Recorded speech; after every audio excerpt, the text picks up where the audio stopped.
Look, it's Memorial Day. And, of course, Memorial Day it's a holiday.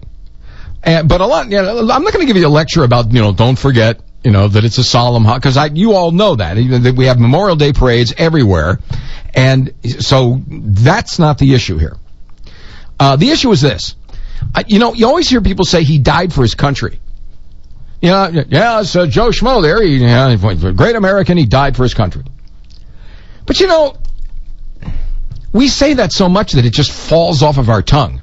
We don't really think about the gravity of that statement. He gave up his life. He didn't give up life. He gave up his life for his country.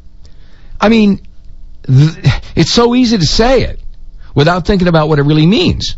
I mean, let's face it. He gave up all his kids' first steps, making love to his wife, waking up in her arms. He gave up all of his Christmases, his Hanukkahs. He gave up his first communions and bar mitzvahs. He gave up those nights sitting on the back porch in the summertime drinking beer with his buddies and telling dirty jokes. The motorcycle rides and the car cruises. All the little defeats, all the little victories, all that stuff, okay, that go to the hall closet and pull out the album and dust it off, okay, and look at those pages. Look at those pictures. All of that, all those experiences, all those wonderful moments and terrible moments, all of that, that's what they gave up in exchange for your liberty, which unfortunately is now under attack. But that's another issue altogether. And under attack from within, and also from without. But that's what they gave up.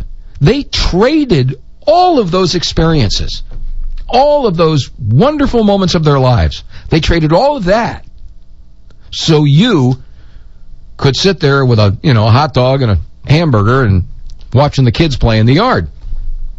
That's a big deal.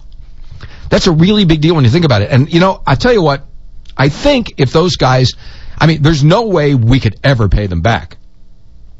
There's no way you can ever pay a wounded veteran back. But I think if they could talk to us, if they could speak to us, they would ask for nothing from us. Except one thing. Remember me.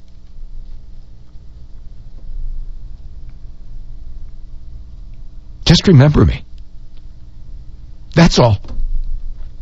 I gave it all. I did it gladly. Some of us understood the importance. Others just said, hey, I'm a soldier. I'm here to do a job. But the bottom line is, I don't want anything from you. Just remember me. Just don't let me become some name on a plaque someplace that nobody ever reads.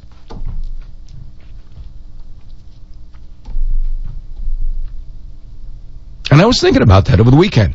And hold on a second. I told you I wouldn't make it through this. Hold on. Okay, so here is my suggestion. Out of this comes an idea. Here's my suggestion. When you go to the parade on Monday, which many of you will do, those parades either pass by, end up at, or begin at some kind of a memorial, right? Every town has one. Those who served and died for their country in all the different wars, Korean War and the first UN war. Don't get me started on that one. Anyway, just here's what you do. Take a piece of paper with you and take a pencil and pick a name. Go to the monument and pick a name. It doesn't matter what name it is. Just pick one and stencil it onto that piece of paper. If you don't have a pencil, just borrow a pen from somebody. Write it down. Enter it into your iPhone or your BlackBerry. And make that soldier yours. You get my drift here? Put his name on the refrigerator. Or her name on the refrigerator. put it on the screensaver on your computer. Give it to your kids. Put it in your wallet. Just think about them. You know, you're sitting around having a beer with your buddies, and you got your feet up on the deck back there in absolute and complete safety. And just say, well, thank you, God, and thank you, Colonel Smith. I think they'd like that.